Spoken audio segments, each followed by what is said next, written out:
উদ্বোধনী পর্বে কুড়িগ্রামের মান্যবর জেলা প্রশাসক জনাব মোহাম্মদ সাশার প্রভাষক মাওলানা ডক্টর মোহাম্মদ শাহজালাল। দুর্নীতির সময় শেষ, হবে সোনার বাংলাদেশ।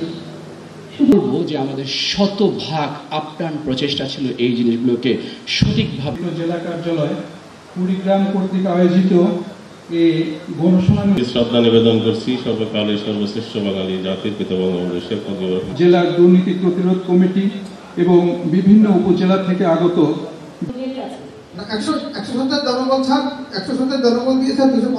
দুর্নীতি দমন কমিশন 2004-এর আলোকে আমাদের দমন এবং প্রতিরোধমূলক কার্যক্রম রয়েছে। সেখানে আজকে আমরা প্রতিরোধমূলক কার্যক্রম কাজের জন্য আসছি। অনেকের একটু ভ্রান্ত ধারণা থাকতে পারে দুর্নীতি আসলে বলতে কি বোঝায়। দুর্নীতি দমন কমিশন আইনে দুর্নীতির কিন্তু কোনো স্পেসিফিক ওইভাবে সংজ্ঞা আপনারা পাবেন না।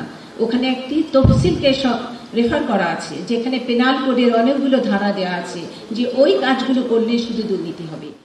দুর্নীতি দমন কমিশন আইন প্রয়োগের মাধ্যমে আমরা শুধু আমাদের কর্মকর্তাদের বিরুদ্ধে মামলা করতে চাই না, আমরা চাই সেবার মান বৃদ্ধির মাধ্যমে জনগণের আস্থা অর্জন করতে।